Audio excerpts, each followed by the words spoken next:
Bom, agora sim, uma boa tarde a todos que vieram aqui na nossa casa, a todos que estão nos assistindo pelo Facebook e mais na frente pelo YouTube.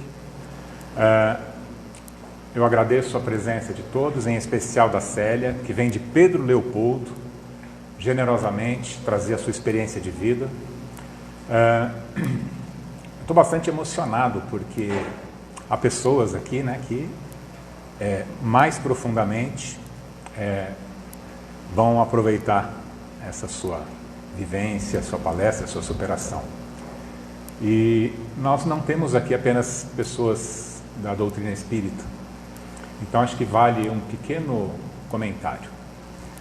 A doutrina espírita ela é uma ciência e uma filosofia, onde Kardec nos ensina, nos orienta para estudarmos essa ciência com esse aspecto filosófico, que também tem um aspecto religioso que pode nos aproximar, mas que não é fora do espiritismo não há salvação, e sim fora da caridade não há salvação. E aí aqueles que querem estudar o espiritismo e depois continuar professando a sua religiosidade em outra agremiação, sintam-se totalmente à vontade.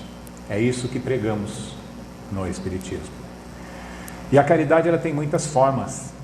Existe a caridade material, que é a mais falada e propagandeada muitas vezes, mas alguém já disse que miseráveis, né, com fome, com dores físicas, sempre haverá na Terra, enquanto os corações não estiverem esclarecidos. Então essa caridade moral, a divulgação do próprio Espiritismo, essa doutrina que nos clareia a consciência e nos aquece o coração, é uma grande forma, né? A divulgação do Espiritismo é uma grande forma de caridade. Nessa casa, na Verdade e Luz, nós temos o DAVEL, Departamento Assistencial, onde assistimos algumas famílias carentes com os itens básicos da sobrevivência física, mas sem deixar de lado também a orientação. Nós não pregamos a eles o Espiritismo, são de várias outras religiões, alguns não professam nada, mas nós tentamos trazer para aqueles nossos irmãos um pouco do cristianismo. Porque quando o cristianismo estiver em todos os corações, a fome sumirá da terra. E é nessa vertente, falando ainda, né, do que mais fazemos aqui no Verdade e Luz, para este mistério, que é o de clarear mentes e corações, além das palestras públicas, nós temos os nossos cursos e estamos convidando a todos. Nós temos a Introdução ao Espiritismo, o Livro dos Espíritos, o Livro dos Médiuns, a Gênese e a série André Luiz. Tem tanto online quanto presencial. Então estão todos convidados, deem uma olhada no próprio Face, tem no WhatsApp, procurem saber como se inscrever. Estamos de portas e corações abertos para recebê-los. Sem mais delongas, nós pedimos para que todos fechem os olhos da carne, abrindo os olhos do coração, buscando na figura do Mestre Jesus a inspiração necessária, o apoio de toda essa espiritualidade que aqui nos assiste, para que tenhamos uma tarde muito proveitosa, que em especial a Célia continue sendo iluminada, levando essa palavra de consolo, essa palavra que vai clareando as mentes, mas principalmente que vai abraçando os corações daqueles que também passam pelas dificuldades, passaram ou passarão. Recordando as palavras de Paulo a Timóteo: venha antes do inverno, venham buscar o Cristo antes dos problemas, porque assim estaremos todos mais fortalecidos para as tormentas que fatalmente virão num mundo de expiações e provas como o nosso.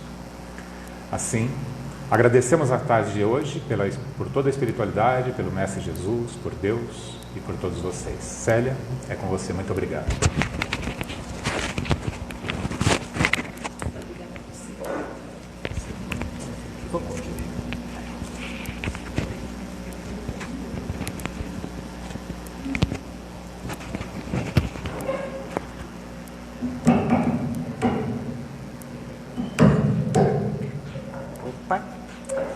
queridos irmãos, que a paz de nosso Senhor Jesus Cristo esteja em nossos corações. É uma alegria muito grande estar aqui. Agradeço a acolhida carinhosa do nosso irmão Edson, agradeço a organização primorosa que o Valdinei está aí preparando para o nosso ciclo de palestras e agradeço a atenção carinhosa que já percebo aí em todos vocês. Em 1983, quando meu filhinho cai da garupa da bicicleta da babá, a minha cidade não era tão grande assim, a minha família assim era muito grande, e eu dava 30 aulas de química no maior colégio da cidade, então eu era uma pessoa bem conhecida.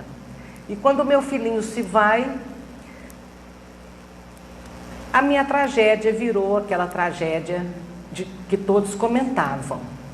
E entre esses comentários, a cidade, muito solidária, dizia da diferença que é uma mãe espírita sepultar seus filhos. Que uma mãe espírita sepulta o filho de uma forma equilibrada, de uma forma resignada, de uma forma tranquila. E eu não me sentia absolutamente assim. Para mim, a dor era muito grande, como eu jamais pensei que pudesse existir. Para mim, era como se o mundo houvesse desmanchado sobre a minha cabeça. Mas mesmo diante de toda a minha dor, a cidade comentava, sim, era diferente. Uma mãe espírita sepultava um filho de forma diferente. E a partir daí, há 30 anos atrás praticamente, todas as vezes que acontecia algo assim com alguém, as pessoas diziam, vai lá no colégio, procura aquela professora. E eles me procuravam para saber onde que eu tinha encontrado forças. O que eu sabia que eles não sabiam? Que ferramentas eu tinha para enfrentar a morte daquela forma? E eu não esqueço de dizer que era extremamente doloroso, muito doloroso. Mas eles queriam saber daquela fé que eu tinha, que eu conversava com os amigos ali católicos, que a deles também não abalou. Eles queriam saber de onde que vinha aquela fé que não se abalava diante da dor, diante da dificuldade. Porque tem uma fé mais rasa, que é aquela fé que a gente acredita piamente que Deus vai fazer a nossa vontade. E a nossa fé se abala no momento que a vontade de Deus é diferente da nossa. As pessoas costumam dizer, eu orei tanto para que o meu filho salvasse, eu orei tanto para que minha mãe não fosse, eu orei tanto e Deus não me atendeu. Então, é uma fé que se abala porque não sabe se curvar diante da vida, diante do acontecido, diante da inexorabilidade que é a morte, a fatalidade da morte. Então, naquela época, depois de algum tempo, eu angustiada por não conseguir consolar as pessoas que me buscavam, eu, numa das visitas a Uberaba, o Chico Xavier já havia se mudado para lá, eu perguntei para ele o que eu faria, o que eu falaria com aquelas pessoas. Falei, Chico, eu sinto que aquelas pessoas saem de perto de mim exatamente como chegaram, que eu não estou conseguindo levar a elas um mínimo de consolo. E ele então fala comigo, entre outras coisas, ele diz para mim assim, minha filha, você é uma privilegiada, porque para você o Evangelho chegou antes da dor. Você não imagina o que passam as pessoas, que o Evangelho só chega depois.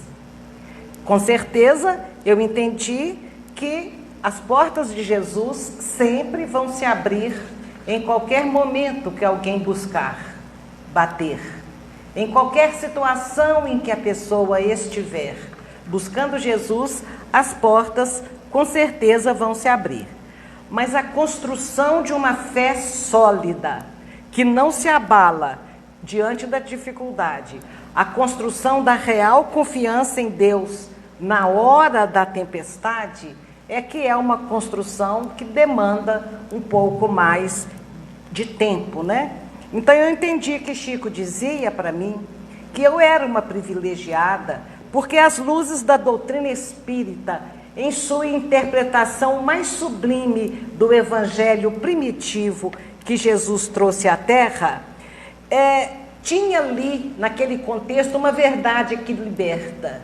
Inclusive uma verdade que liberta do nosso desespero, da nossa dor mais profunda.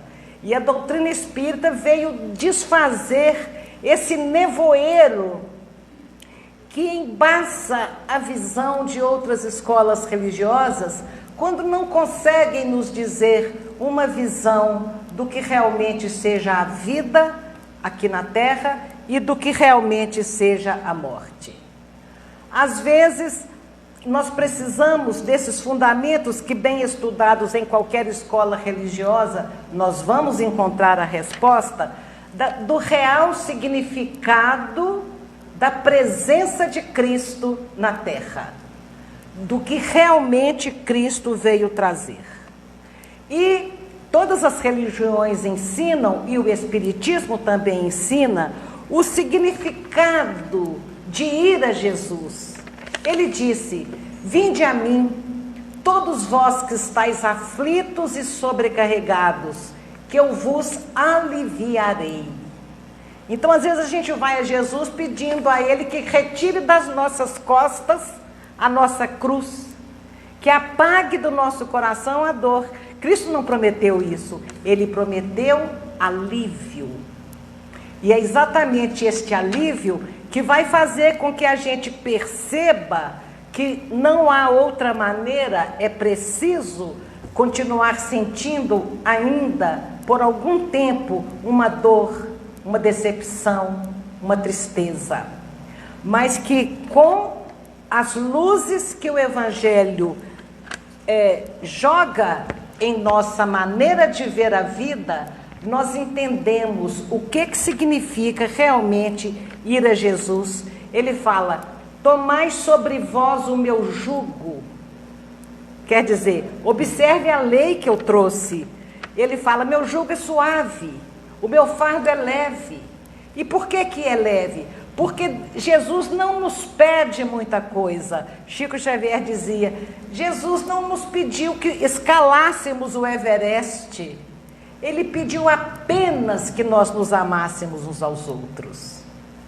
Então, o Evangelho é leve porque a essência dele nos conduz ao amor e à caridade, que em última instância, o Edson já nos adiantava aqui, a caridade que é este amor em ação, né? E não aquela coisa teórica. Então, eu adoro esse versículo de Mateus 11, 28, quando Jesus diz: vinde a mim para que vocês encontrem repouso para vossas almas. Repouso para a alma. Todo mundo sabe o que é bom um repouso, né? Você está fatigado, cansado, exaurido, você toma um banho, relaxa, deita e você está em repouso, no silêncio e no conforto. E Jesus oferece o repouso para a alma. Que coisa maravilhosa que é conseguir estabelecer essa conexão e sim, até deitar, relaxar, orar e sentir a presença de Jesus trazendo quietude interior. Porque a nossa cabeça vira um turbilhão de dor, sofrimento, trauma e angústia. E a gente vai fazer uma oração e vai ajoelhar espiritualmente aos pés de Jesus e entregar a dor. Uma entrega partilhada. A gente vai orar a Nossa Senhora, a quem Chico Xavier se referia com a maior reverência. Ele chamava a nossa Mãe Santíssima.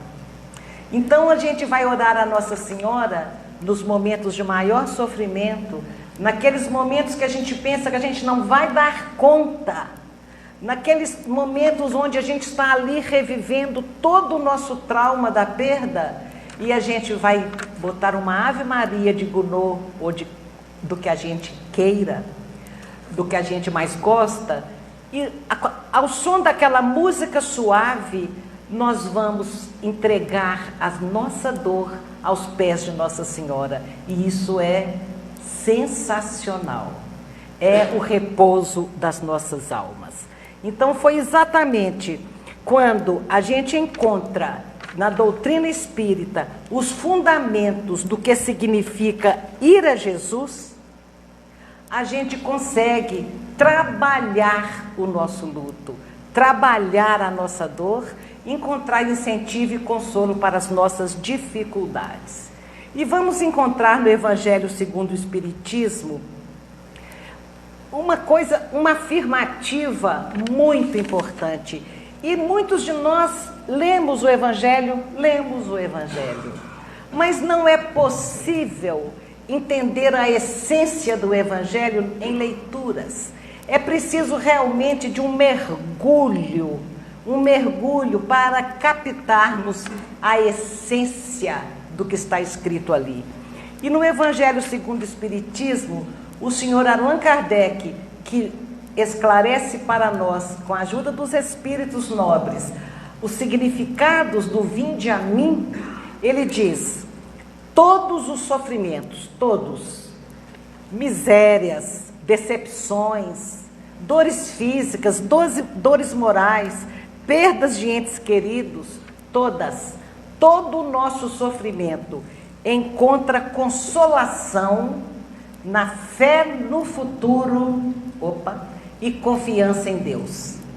Na fé no futuro e confiança na justiça divina. Confiar na justiça divina. Entender que a previdência e a providência divina é uma lei que permeia todo o universo e todas as atitudes. E quando a gente confia na justiça divina, mesmo considerando que a justiça divina, assim como a misericórdia, transcende de muito a nossa compreensão. Nós não temos ainda condições de entender todas as nuances da justiça divina, mas nós temos condições de entender que ela existe. E quando você acredita na justiça divina, a perspectiva para a qual você encara uma dificuldade é muito outra. Eu assisti há algum tempo um documentário da vida de Jeffrey Epstein, um grande investidor norte-americano, onde ele tinha uma vida de muito dinheiro, onde ele tinha uma ilha. Ali naquela ilha ele recebia presidentes da República, presidente dos Estados Unidos, príncipes, pessoas riquíssimas. E as noitadas nessas ilhas eram coisas assim que a gente nem imagina em termos de luxúria, exageros e exploração sexual. Então ele levava as modelos contratadas entre o que havia de melhor nas agências, mas como modelos, como acompanhantes, como alguém para enfeitar um ambiente. E lá elas eram exploradas, elas eram abusadas. E o Jeffrey finalmente vai parar na prisão por conta desses crimes de origem sexual. E num determinado agosto de 2018, me parece, ele aparece morto na prisão. Sobre a morte dele ainda paira uma dúvida, pelo menos até recentemente eu não vi nenhuma notícia ao contrário, ainda paira uma dúvida se foi suicídio ou se foi queima de arquivo, pelo tanto que ele sabia a respeito de pessoas muito numerosas. E então aparece lá na televisão a notícia do suicídio ou morte do Jeffrey Epstein, e o repórter entrevistando umas 10 mulheres que estavam na porta do presídio assistindo a notícia da morte dele. Eram as vítimas da exploração sexual. Elas estavam ali indignadas. Elas estavam esperando há 10 anos que a lei da terra alcançasse aquele cidadão. E quando finalmente a lei o alcança e os processos crescendo a cada dia, com vítimas dando mais depoimentos, ele se mata. E o repórter pergunta para elas: como vocês se sentem com essa morte? E elas todas reagem indignadas. É um absurdo ele ter se livrado dessa forma da sentença. É um absurdo que agora ele morreu e não vai pagar pelo que ele fez. E mais horrorizada ficamos nós de percebermos que aquelas mulheres não confiavam nem um milímetro na justiça divina. Elas parece que não imaginavam de forma nenhuma que a vida continua. Parece que elas nunca ouviram dizer que a cada um segundo as suas obras, não importa se nessa vida ou em outra. Então elas estavam muito indignadas, sofrendo muito, muito revoltadas, porque não tinham confiança na justiça divina.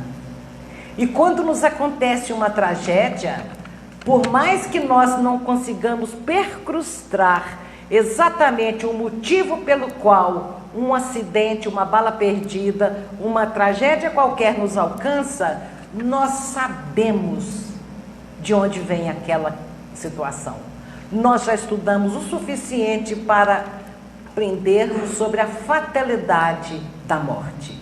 Sim, nós já saímos para essa existência com o nosso gênero de morte escolhido.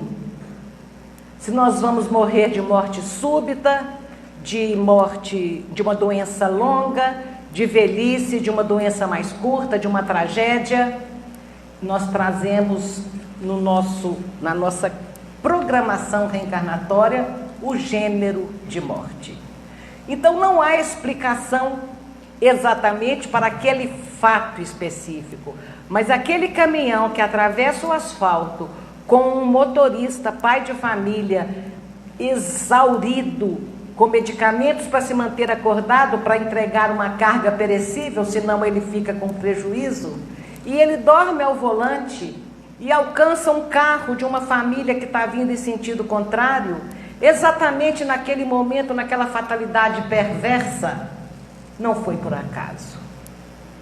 As leis de Deus não permitem o acaso. Então, quando Jesus vem dizer que iremos até Ele, que Ele nos aliviaria, Ele coloca essas duas condições para que Ele consiga nos aliviar. A felicidade que Ele promete aos seus irmãos para que haja o alívio é a observância da lei de Deus, o julgo que é a lei. Então, observar essa lei para que a gente perceba que acima de tudo paira soberana a vontade divina. Não que Deus seja um carrasco que vai dizer: esse avião vai cair, esse aqui vai. Não, Deus não faz isso. Ele estabeleceu leis que regem a matéria e que regem o mundo espiritual. E essas leis se cumprem, de uma forma ou de outra, se cumprem. E junto com toda essa minha preocupação de ver pessoas sofrendo, sem trazer dentro delas nenhuma formação religiosa, sem nunca ter escutado o apóstolo Paulo dizer: venha, enquanto não chegou o inverno, venha, busque Jesus, porque você vai precisar, porque você vive num planeta de provas e expiações. Então coloque dentro de você algo que alicerce a sua fé nos momentos da dificuldade, porque acender a fé, descobrir a presença de Deus nas nossas vidas na hora da dor, é algo que é possível, mas é bem mais difícil. Por isso que o Chico nos considerava pessoas privilegiadas, e eu também encontro aqui pessoas privilegiadas que já tinham dentro delas a fé no Pai e Senhor de nossas vidas. Então, para completar essa tristeza que eu encontro pessoas que deparam com a perda de um ente querido sem ter tido nenhum pré-requisito para superar aquela dor, eu encontro em Cartas do Coração uma psicografia de Meimei, um espírito lindo, desencarnou aos 22 anos, que diz que de todos os infelizes, os mais desditosos são os que perderam a confiança em Deus e em si mesmos, porque o maior infortúnio é sofrer a privação da fé e prosseguir vivendo. Este é o maior infortúnio. Prosseguir vivendo é aquela hora que você deixa um corpo querido numa sepultura e tem que ter pernas para caminhar e sair andando dali. É naquele momento que as suas pernas, eu me lembro quando eu sepultei o meu filhinho, todo mundo assim em volta, e eu não conseguia movimentar as minhas pernas. Eu não conseguia sair dali deixando aquele corpinho amado. Então, quando a gente cai na real que tem que prosseguir vivendo, você firma as pernas e segue em frente, na certeza de que estamos totalmente amparados pela misericórdia divina, porque se não estivéssemos, nós cairíamos juntos dentro daquela sepultura. É Deus nas nossas vidas que nos ajuda a seguir em frente. Deus e um pouquinho da compreensão de suas leis. Eu gosto de lembrar o exemplo de um psiquiatra mundialmente conhecido, chamado Viktor Frankl. Já viram falar nesse nome? Muitos já.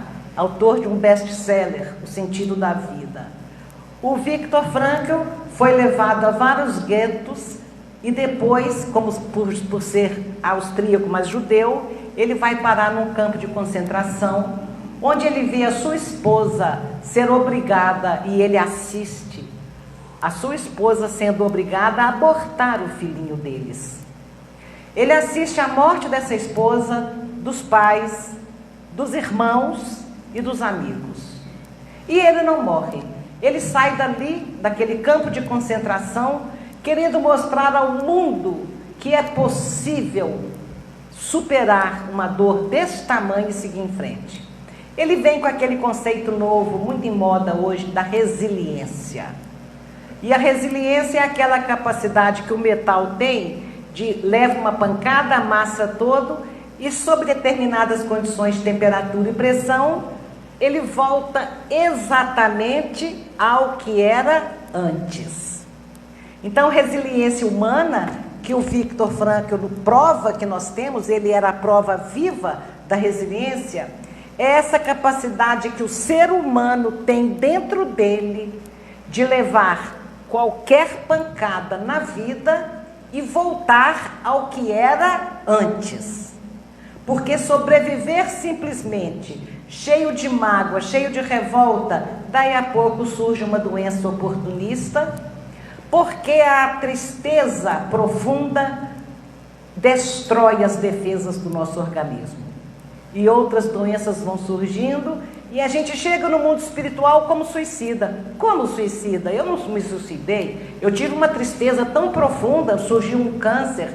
Eu tive uma tristeza tão profunda que veio um AVC, veio uma síncope cardíaca. Eu não me suicidei, mas é um suicídio indireto, por não ter lutado com as forças que Deus colocou dentro de nós. Todos nós temos condições de superar qualquer dor, porque existe uma lei que diz que nos nossos ombros jamais seriam colocada uma dor maior do que a gente pode suportar. Isso é lei, jamais. Jamais uma cruz mais pesada que os nossos ombros suportam. Então, meus queridos, quaisquer que sejam as dificuldades que estejam enfrentando neste momento, não duvidem nem por um segundo, que tem momentos que a gente pensa, eu não vou dar conta. Eu não vou dar conta, eu não consigo resolver isso. Eu não vou dar conta dessa dor, isso vai me matar. E não. A lei nos assevera que se está nos nossos ombros é porque nós vamos dar conta. Essa certeza que traz uma fé que foi alicerçada ao longo do tempo. De uma hora para outra, você descobrir que há dentro de você uma força de superação para qualquer coisa que te acontecer, descobrir isso na hora da dor é muito pior. Então é preferível que nós já saibamos aquela situação que eu digo sem medo nenhum, porque eu não estou afrontando a lei. Eu só estou dizendo, mande a vida o que me mandar. Eu sei que eu vou dar conta, porque senão Deus não deixaria aquilo me alcançar. Não é isso, meu irmão? Então a gente pode acordar de manhã diante na eminência, né, de uma grande dor, alguém num CTI, alguém numa situação, uma falência afetiva, uma falência financeira, fala, pode vir. Se está vindo é porque eu dou conta. E isso não é a fé arrogante, isso é a fé raciocinada. Se me alcançou é porque dou conta. Deus não permite. Assim como você não pega uma equação algébrica do 2º grau e quer que uma criança de 4 anos resolva. Assim como você não pega um saco de 60 quilos e bota em cima do menininho de 5 anos para carregar. Porque você é pai dele, você não quer que ele sofra, você não quer dar a ele uma coisa que ele não tem condições nenhuma de vencer, de superar e de conseguir resolver. E Deus é um pai muito melhor do que nós, os pais da terra. Então, nos nossos ombros, Ele não deixa, Ele está cuidando da gente. Enfrentamos sofrimentos e dores, porque vivemos num planeta de provas e expiações. Mas só o que a gente consegue vencer. O karma, as provas, não são para serem sofridas, são para serem vencidas ou suportadas. Espera aí um pouquinho que eu quero sair da frente, que eu quero que todo mundo veja a beleza da entrada da Fazenda Modelo. É um órgão do Ministério de Agricultura do governo federal que espalhou pelo Brasil fazendas que deveriam ter a função de incrementar a pecuária e a agricultura da região. E lá em Pedro Leopoldo surge então a Fazenda Modelo. A entrada é essa e eu morei 5 anos aí, bem pertinho dessa entrada. Eu coloco essa entrada como um convite a vocês para irem a Pedro Leopoldo, conhecerem a terra de Chico Xavier. Lá ele viveu a maior parte da vida dele. Lá ele viveu 49 anos e 43 anos em Uberaba. E aí ele trabalhou, e o meu pai também trabalhava aí. Por isso eu tive a bênção de conviver com Chico desde que nasci. Ninguém pode ensinar caminhos que não haja percorrido, diz o instrutor Calderaro, e André Luiz dita para nós. Então, gente, eu não estou aqui na posição de quem veio ensinar absolutamente nada. Eu estou aqui apenas compartilhando o que eu tenho aprendido nessa doutrina de luz. Só compartilhando. E se eu conseguir levar a cada coração um mínimo de certeza, é que esta dor do luto passa. Passa. Eu passava a mão na cabecinha do meu filhinho, dentro do caixão, minha mãe do meu lado. Ela já havia passado por aquela situação algumas vezes. E eu falei, mãe, como que a senhora deu conta? Como que a senhora deu conta? Ela olhou para mim e falou, essa dor passa, minha filha. Eu falei, não passa. Não tem condição. Meu mundo destruiu aqui agora. Não passa. Com o passar dos dias, eu fui me lembrando que eu vi a minha mãe vivendo. Depois de sepultar a 17ª filhinha que nasceu, Minha mãe tinha 45 anos quando ela teve a 17ª filha. A nossa família é muito grande. Eles vão renascer estéreis na próxima encarnação, eu não tenho a menor dúvida. A Deizinha, minha irmã, tinha 9 anos quando se foi. E eu me lembro da minha mãe sepultando a Deise. E eu me lembro que depois disso, a gente havia vivido milhões de natais, milhões de aniversário dela, milhões de Dia das Mães, dos nossos aniversários. E a alegria dela, a risada dela, continuava espalhando pela casa, iluminando as nossas vidas. A serenidade do meu pai, a alegria do meu pai, o senso de humor do meu pai. Eu lembro disso. Então, alguns dias após a partida do Rangel, eu pensava, essa dor passa sim. Eu vi que ela passou. Eu vi que ela passou. Mas no momento que minha mãe me disse, essa dor passa, minha filha, eu falei, ela está enganada. Ela está enganada. Não, mas ela não estava enganada. E ela me disse, essa dor é só uma questão de paciência. Paciência. E eu fiquei imaginando como é que a paciência ia me ajudar na minha dor. Aí eu gosto muito de música clássica. Naquele momento que eu começava a sufocar de dor, parecia que uma mão de ferro apertava meu coração, me estrangulava a garganta. Eu botava uma música clássica e falava, deixa doer. Tá doendo, deixa doer. Deitava ali e deixava doer. Pode doer. Tá doendo, pode doer. Daí um pouquinho começava a oração, daí um pouquinho eu começava uma leitura de Emmanuel. Meu Deus do céu, uma leitura edificante. Os meus pais receitavam para mim aos 13, 14, 15 anos, e eu não tenho vergonha de dizer que naquela época tinha fotonovela. Alguém aí é da época? Opa! Fotonovela. Era proibido ler fotonovela lá em casa. E só lia escondido e emprestado, porque ninguém tinha dinheiro para comprar. Então a gente lia e escondia debaixo do colchão. Mas os meus pais chegavam, minha filha, procura uma leitura edificante. Edificante. E eu, na minha dor, fui procurar em Emmanuel a leitura edificante. E era assim, no momento do desespero, eu começava a ler, as lágrimas não me deixavam nem enxergar. Depois as lágrimas iam secando, eu já conseguia enxergar, mas não entendia. Depois, mais um pouquinho, eu lia de novo aquele parágrafo e sentia a serenidade, a paz. E eu pensava, leitura edificante, há algo de mágico, eu pensava. Há algo de mágico nisso. É como se de repente Nossa Senhora me abraçasse e tirasse a minha dor. Leitura edificante. E depois eu vou encontrar no livro Encontro Marcado, onde Emmanuel fala da leitura edificante. O que ela tem?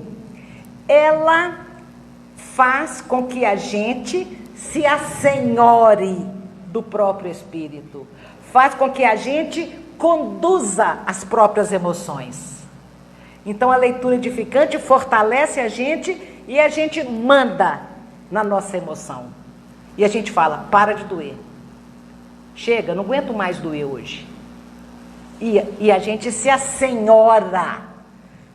Não é aquela entrega, tá doendo e eu vou ter que deixar doer porque não tem jeito, dói mesmo. Não, a leitura edificante vai te colocando no equilíbrio, na paz, na confiança. É lindo ver a leitura edificante. Essa cena do filme é uma das mais marcantes na minha vida. Vocês assistiram As Mães de Chico Xavier? O filme é uma... Eu não posso, é uma pena. Tinha que ser um seminário de umas 5 horas, viu?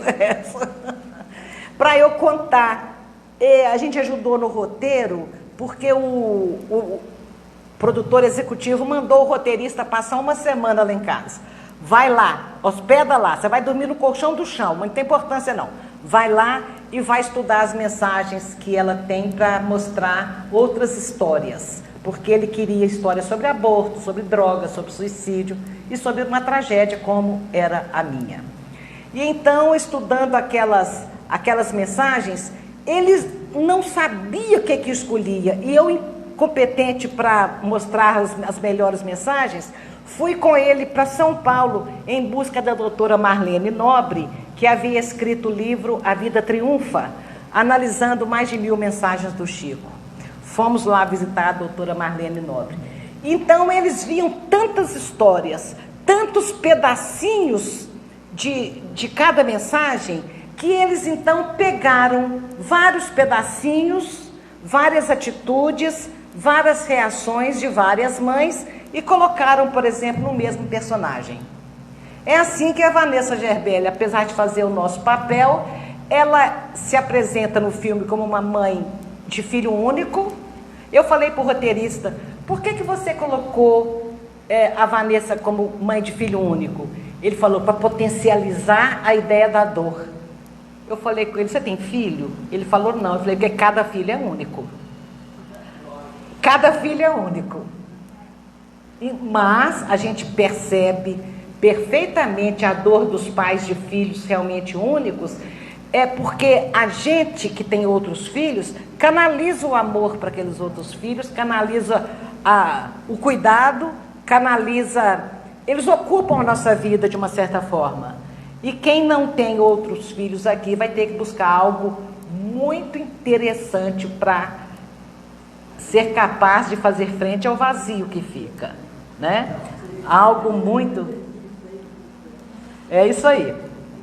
Então, a Vanessa era mãe de filho único, a Vanessa era uma mulher frágil, que briga com o marido porque ele não foi com ela para a loja comprar enfeite de festa de aniversário do menino. Eu nunca fui nesse nível de dependência.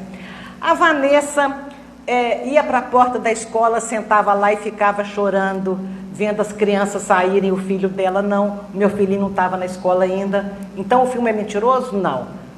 Reagrupou verdades de outras mães.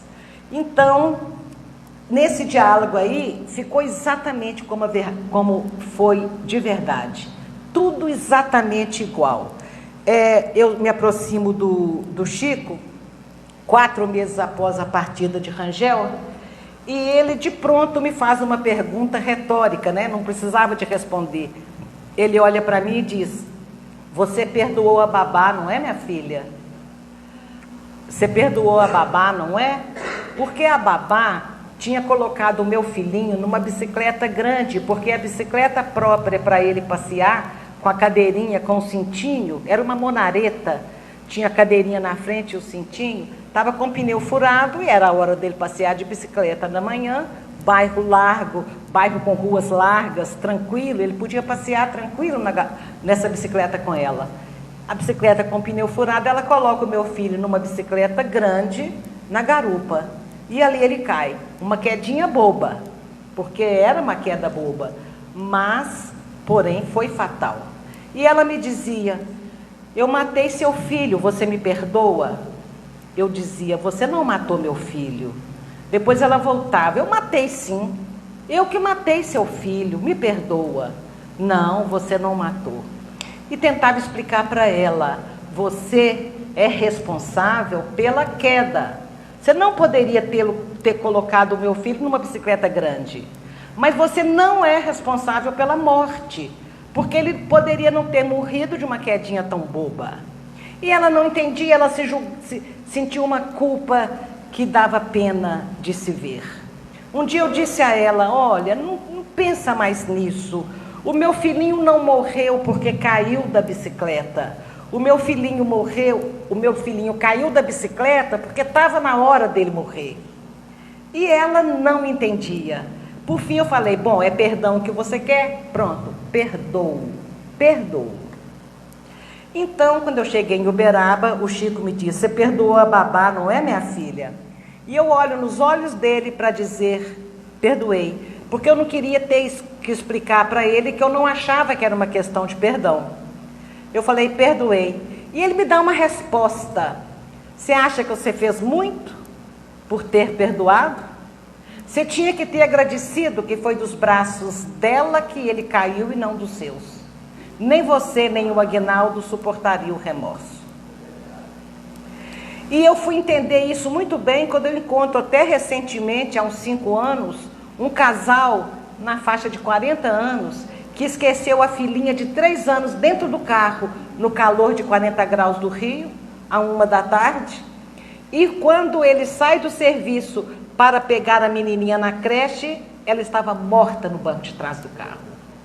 O que aquele pai não daria para ter deixado aquela criança na creche e ela ter caído do colo de uma cuidadora lá? O que ele não daria para que aquela criança tivesse morrido afogada num balde de 2 litros d'água, como já aconteceu? Uma criança cai de bruços dentro de um balde e se vai. O que ele não daria para aquilo?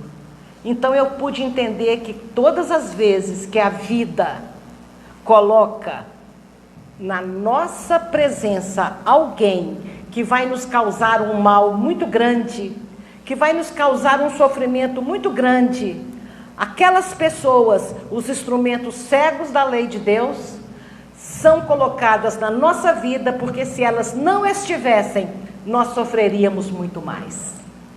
Muito mais. Então eu entendo perfeitamente o que o Chico quis me dizer. E ele, quando ele me diz para eu agradecer a babá, ele me explica esse outro lado do perdão, né? O que nós devemos às pessoas que nos causam aparentemente o mal, né? O que nós devemos? E ele me conta da programação reencarnatória que eu havia feito antes de renascer, porque Deus respeita o nosso livre-arbítrio e jamais nos tira um filho sem que antes de renascermos nós tenhamos concordado com esta programação, com este planejamento reencarnatório. E eles falam, esse aqui é um espírito que você já ama, está contando com você para renascer na Terra e ficar lá só 3 anos, só 5, só 16, só 20. Aqui, ó, vai ser seu filho, mas ele vai voltar para casa antes de você. Você concorda? E no mundo espiritual, na vida eterna, com as verdades mais clareadas na nossa mente, coisa que o nosso cérebro físico atrapalha de certa forma, porque nós esquecemos o passado, esquecemos os motivos, esquecemos a programação. Então, a gente concorda.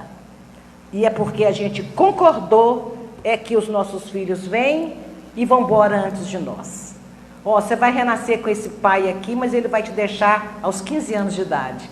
Aos 8 anos de idade. Você dá conta? Dou.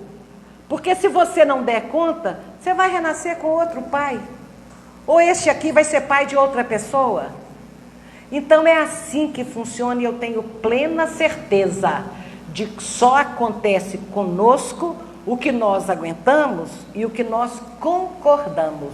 Porque se a gente der para trás na última hora de reencarnar e dizer, não, eu não vou dar conta, então fica, não precisa de fazer isso agora. Quando você estiver pronto, você faz isso. E a gente tem essas certezas. É muito interessante a gente refletir sobre a perfectibilidade das leis que nos regem. Então o Chico nos conta desse planejamento reencarnatório. E eu gosto de brincar pensando que foi mais ou menos assim. Os mentores, os nossos amigos espirituais um pouco mais elevados do que nós, que quando a gente fala mentor, parece que a gente tem o direito, né, de ter um mentor todo iluminado. Não, são apenas espíritos um pouco mais elevados do que nós, um pouco mais conscientes e mais sábios do que nós. E eles nos ajudam no planejamento reencarnatório para que nada escape à nossa condição de suportar o que nos acontecer. Então eu fico imaginando que eles reuniram 5 espíritos. Você vai ser o pai, você vai ser a mãe, vocês 3 vão ser filhos. E o que seria o meu terceiro filho fala assim, você viu, né, mãe, que eu vou ficar 3 anos só, né? Eu falo, que beleza, que sorte a sua, vendo a vida do plano espiritual. Porque aqui é um planeta de sofrimento. Aqui é um dos piores lugares das muitas moradas da casa do Pai. Aqui é uma escola terrível, que precisamos dela. Ao mesmo tempo, linda e abençoada, como tudo que é terrível nas nossas vidas e que vem de Deus. Então, eu falava para ele: você vai ter que ficar só 3 anos, que sorte a sua, e vai poder voltar para casa. Ele é. E aí ele me devolvia a pergunta: e você, vai ficar quantos anos? Aí eu diria 90. E ele: nossa, o que você fez para ter que ficar lá tanto tempo assim? Então é mais ou menos assim. Então houve esse planejamento reencarnatório. O meu filhinho era um espírito que havia se comprometido pela inteligência. E ao usar mal a inteligência numa existência passada, ele estraga o cérebro da alma. E lá no mundo espiritual, aquele cérebro estragado doía, porque doía a consciência. Então ele precisava de um corpo físico para mergulhar nesse corpo físico por algum tempo e deixar ali aquele estrago e sair livre. E sair livre. E este estrago se expressaria no corpo físico dele como um aneurisma, que romperia naquela época com queda ou sem queda.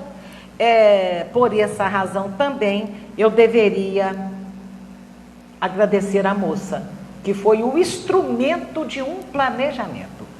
Simplesmente isso. E aí o Chico me conta, ele me fala o motivo, me fala do aneurisma, e nós não podemos generalizar, não são todos os aneurismas que trazem esse motivo. Em se tratando de pessoas, nada pode ser generalizado, mas no caso do Rangel era um aneurisma que romperia na região das meninges. Tanto é que na queda ele tem 2 pontinhos nas meninges. O pessoal lá em casa liga para um médium, um amigo do centro, amigo do meu pai, e fala: Célia está com o filho dela no hospital, foi transferido para Belo Horizonte. Ele fala: meningite? Ele capta algo nas meninges. Não. Chico depois me explica, porque o meu filhinho morreu sem o diagnóstico. Porque na hora que fizeram a intubação para fazer uma ressonância ou tirar líquidos, não sei, ele tem uma parada cardiorrespiratória e vai embora. E o Chico é que me dá o diagnóstico. No momento da queda, romperam vasos muito pequenininhos nas meninges e foi irrigando aos pouquinhos. 3 dias depois ele entra em convulsão e vai embora. Então, o Chico me conta assim, ó, seu pai, meu pai estava desencarnado há 4 anos nessa época. O seu pai ia para sua casa na hora que os seus filhos começavam com a brincadeira das almofadas. E o Chico descreve a sala de televisão, onde a alvenaria em volta tinha muitas almofadas e eles colocavam no chão. O Chico me mostra o tamanho do monte de almofadas e falam que os meus 3 filhos, o Rangel com 3, Mariana com 4 anos e meio e a Guinaldinha com 6. Meus 3 filhos ficavam pulando de cambalhota naquelas almofadas. E o meu pai, pela misericórdia divina, ficava ali em espírito, segurando a cabeça do meu filhinho, para que ela não batesse no chão e rompesse o aneurisma, e ele partisse. E o Chico Xavier usa a seguinte expressão: para que ele não partisse antes da hora. Antes da hora. Só parte antes da hora quem se suicida. Mesmo que seja um suicídio indireto, pela má alimentação, pela vida sedentária, pelos acessos de cólera que vão destruindo o nosso fluido vital, o nosso combustível de vida, pela tristeza profunda que queima, como já dissemos, as defesas do organismo. Ninguém vai antes da hora quando esta morte é causada pelos outros. As leis de Deus não permitem que os outros retirem da vida alguém que não está planejado, programado para sair da vida daquele jeito. Então isso nós conseguimos entender que nem bala perdida é o acaso. Nem bala perdida é o acaso. E isso é muito difícil de compreender.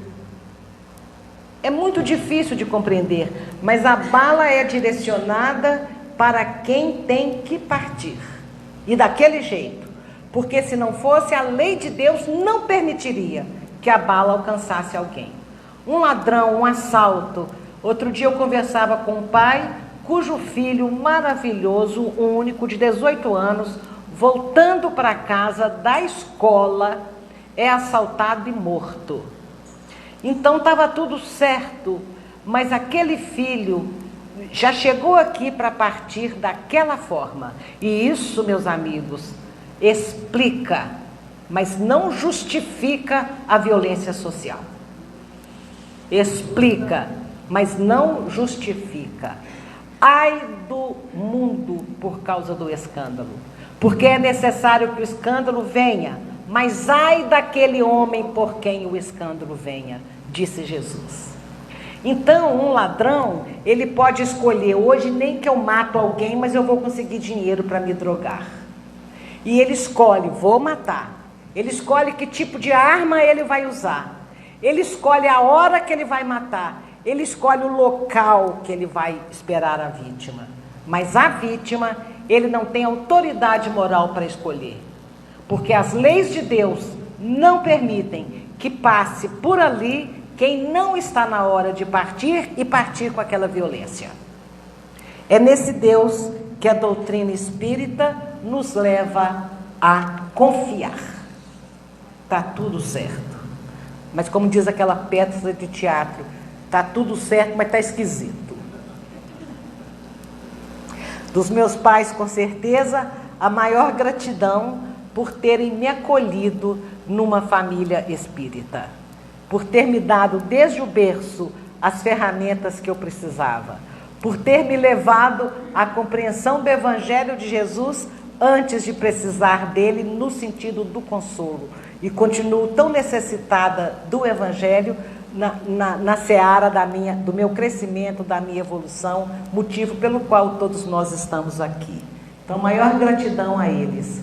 O meu pai, então, trabalhava com Chico Xavier na Fazenda Modelo, e o Chico e ele tinham aquele sonho de construir albergues para acolher os peregrinos lá em Pedro.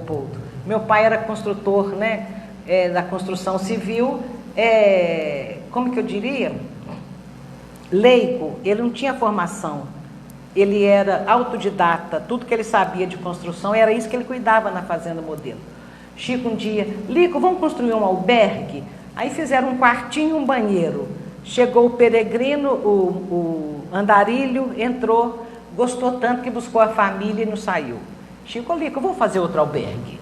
Fizeram outro albergue, chegou um peregrino, gostou tanto que trouxe a família e não saiu mais. Aí eles desistiram, o albergue não era a praia deles, porque eles não davam conta de falar, você vai ficar aqui 10 dias.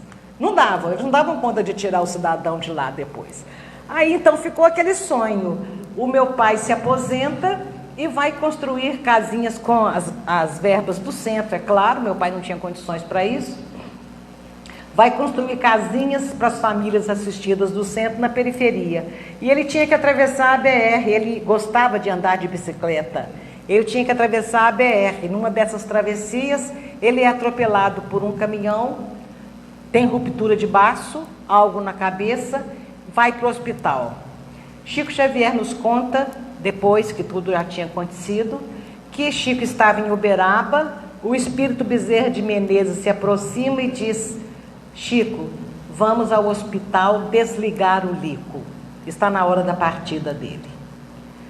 Meu pai tinha 66 anos. E o Chico conta que ajuda a desatar alguns dos laços que prendiam o perispírito ao corpo, e o meu pai sai com aquela confusão, aquela perturbação natural que acompanha o desencarne, e com a vista meio enevoada, e mesmo assim ele olha para um lado e vê uma mocinha. Pai, ele olha, e ela fala: não está me conhecendo? Eu cresci ali, no limiar da eternidade. Ele estava sendo esperado pela filhinha que tinha partido 7 anos antes. Eu gosto de contar essa história, dando a todos a certeza de que a morte é muito menor do que o amor que nos une e que nós não estamos separados para sempre. A morte, o luto é uma questão de paciência, porque não está perdido para sempre. Nós vamos reencontrar e poder vivenciar o amor, matando o luto, que o psicólogo ali me explicava ontem, o luto como essa ausência física, né, Valdinei? Então, você começa a pensar que o luto nosso é um luto de esperança, porque a morte é apenas um pequeno incidente numa vida que continua sempre. Então, meu pai é recebido por Deise. A mediunidade do Chico é tão extraordinária que ele foi capaz de dizer o que o meu pai sentia e pensava naquele momento. Porque meu pai não consegue falar nada. Ele abraça com a filha e pensa: minha filha, 7 anos de saudade. E começa, puxa, e pensar que você também veio para o lado de cá, debaixo das rodas de um caminhão. E a emoção é tão grande que ele desmaia e é levado ao repouso no colo da mãezinha dele, que havia partido 3 meses antes. Isso é morrer. Isso é a certeza do reencontro. Isso é lindo. Isto é doutrina espírita. Então, quando eu encontro com o Chico, ele me diz: seu pai mandou um recado para você. Aguente a sua dor com dignidade, que um dia você vai dizer: graças a Deus, reencontrei meu filho. E aí muda tudo, né? A dor, sepultei? Não, graças a Deus, reencontrei meu filho. E eu sabia que o caminho para o reencontro é este. Eu sabia que eu precisava de sair dessa existência melhor do que cheguei. E é isso que eu tenho tentado desde então, apesar de estar caminhando com passos de formiga, porque assim caminha a humanidade. Mas eu sei que um dia, na exata combinação entre misericórdia divina e merecimento, nós todos vamos reencontrar os nossos entes queridos que partiram antes de nós. Essa é uma certeza. Certezas são intransferíveis, eu sei, mas eu quero falar dela, quero falar que ela existe. Opa, se minha folhinha voar, eu tenho que parar de falar. Espera aí. Eu trago um roteiro, porque são histórias demais, eu não sei como é que elas couberam dentro de mim. Hoje eu me lembro de algumas delas e falo: meu Deus, isso aconteceu mesmo? Parece mentira, mas aconteceu.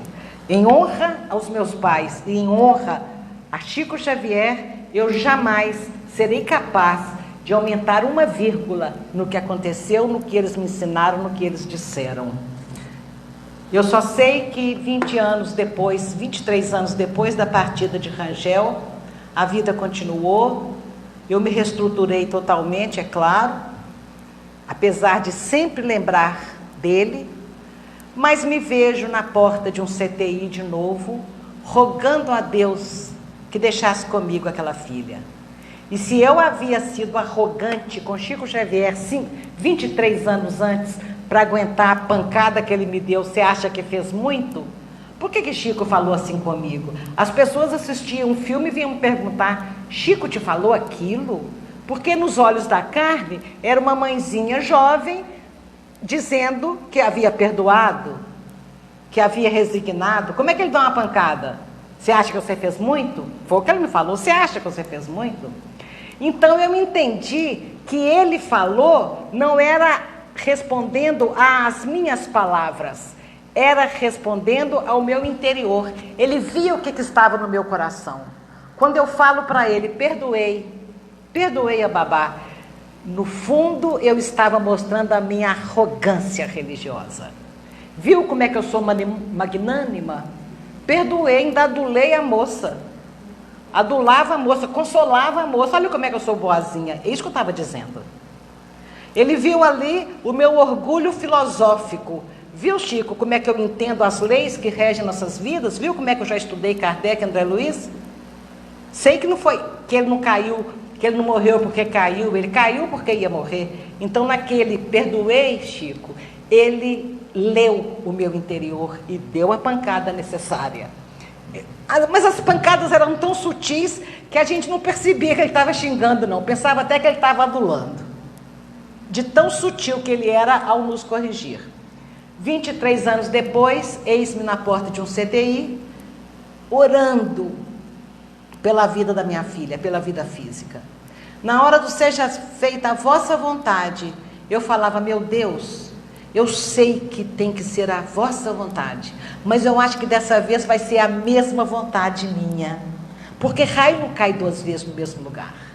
E naquele momento eu estava sendo arrogante com o próprio Deus. 23 anos depois, eu estava sendo arrogante com o próprio Deus, a quem eu dizia, eu aprendi que ninguém sofre um segundo a mais, além da necessidade de aprender alguma coisa. E eu já aprendi tudo que a perda de um filho tem para ensinar. Então eu não preciso mais dessa dor. Olha a minha arrogância. E Mariana se vai. E eu falo, foi mal, Deus, preciso sim. Então, foi preciso de muita coragem para reestruturar, para juntar os caquinhos. O que aconteceu? Apagou aqui. Eu queria mostrar minha filha, linda, 27 anos, estava noiva, estava feliz, estava já formada, trabalhando, cheia de projetos da vida material. E, no entanto, ela se vai e ali começa um grande aprendizado. Olha ela aí. Ela parece com a minha mãe. Começa um grande aprendizado na minha vida, porque eu ficava pensando, de onde vem a força de uma mãe espírita? Eu sabia que quando o filho está passando por dificuldades, para qual coração que ele corre, para qual colo que ele corre. E a minha filha acordou no plano espiritual, porque a dengue hemorrágica a levou em 3 dias. Ela não teve uma doença para dar conta de se preparar para ver o que ia acontecer. E ela acordou no plano espiritual, e é lógico, gente, ela não acordou feliz, olha, o espiritismo está certo, a vida continua, só deixei meu corpo físico na terra. Não. Ela acordou pensando, puxa vida, e meus planos? E meus projetos? E meu pai, minha mãe, meus amigos, meu noivo, minha vida, meu som, meu carro, e minhas coisas? Ela estava sem nada. E ela precisava de prosseguir vivendo também. Então, no meu coração, a minha filha não poderia escutar com os olhos, com os ouvidos da alma, que a nossa dor retumba tão alto para eles. Ela não podia escutar em nenhum momento eu dizer, que pena, filhinha, que você não está mais aqui. Que pena que você teve que partir. Ela não podia escutar isso. E como falar diferente se no meu coração era só isso que tinha? Que pena, querida. Você era minha grande companheira, que pena. Então, gente, eu pude perceber, com a partida de Mariana, um ensinamento que desde pequenininha eu ouvia. Moisés aconselhando a amar o Senhor, seu Deus, acima de todas as coisas. Cristo corroborando, ame o Senhor, seu Deus, com todo o seu amor, com todo o seu entendimento. Ama a Deus acima de todas as coisas. E eu pensava, como é que eu tenho que amar a Deus mais que eu amo meu pai, mais que eu amo meus filhos, meus amores? Se eu não sei bem quem é Deus, e esses que estão ao meu lado aqui, eu sei quem são. Como é que eu vou conseguir transcender a esse ponto de amar a Deus acima de todas as coisas? Por que que eu tenho que conseguir amar a Deus acima de todas as coisas? Então, quando Mariana se foi, eu compreendi. Só amando a Deus, mais do que eu amava a ela, era que eu conseguiria abrir meus braços e dizer, vai em frente, minha filha, segue, você está com o verdadeiro pai. É que eu conseguiria realmente entregá-la para aquela nova vida que continuava. E aí sim, ela encontraria no meu coração a força que ela precisava. Porque amar um filho que chega é muito fácil. O verdadeiro amor a gente aprende quando é capaz de soltar e entregar para Deus de novo. Aí você está aprendendo o que é o verdadeiro amor. Sem a oração é impossível. Olha que coisa maravilhosa de um dos pais da igreja, dos pais da igreja realmente, que deixou muita sabedoria nas hostes católicas. O homem se eleva em oração e Deus se inclina em misericórdia. Eu adoro pensar nisso. A gente se eleva um pouquinho de nada e Deus desce sobre nós, nos protegendo, nos amparando. Isso é o meu filho que ficou comigo. Não posso falar da crise do sobrevivente hoje e nem de como eu tive que retirar da nossa vida o protagonismo de Mariana, para que Aguinaldinho percebesse que a presença da vida dele na minha vida tinha que ser tão boa quanto tinha que ser maior do que a dor da ausência de Mariana. Ele tinha que perceber que a presença dele me fazia feliz e que isso nos ajudaria a seguir em frente. Mas essa é uma outra história. Uma pessoa se aproximou de mim 3 meses após a morte de Mariana e falou assim: minha dor é maior do que a sua. A minha filha é drogadita. Tem 3 meses que ela não aparece em casa nem para pegar a mesada, para não ter que dar satisfação. Eu não sei onde está minha filha. Eu não sei se ela está morta numa valeta dessa qualquer. Eu não sei se ela trafica para se drogar. Eu não sei se a minha filha se prostitui para se drogar. E eu achei isso uma dor muito grande para uma mãe guardar no coração. Então, a dor dela era melhor do que a minha. Era maior do que a minha. Ela falou assim: a minha dor é maior do que a sua, porque eu não sei onde está minha filha. E você é espírita, você sabe onde está a sua. E eu sabia. Há algo de sublime ao entregar os nossos entes queridos para que Deus os acolha num mundo muito melhor do que este. Então, se perder um filho não é a maior dor. Perder para a morte. Perder para a vida, sim. Perder para a vida é a maior dor.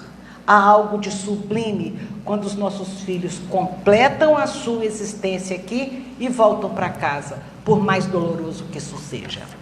Então, é para essas pessoas que perderam seus filhos para a vida, que agora a gente faz junto esta prece. Sumiu minha folha 4. Espera aí.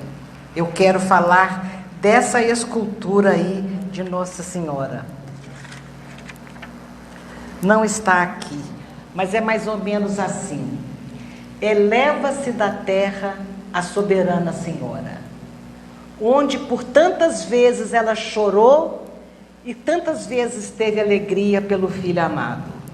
E ao segurar no colo o corpo machucado de Jesus, ela tem um pranto que atravessa os séculos e vem consolar a cada pai, a cada mãe que vê os seus filhos crescerem para um mundo difícil, para uma vida tantas vezes cruel.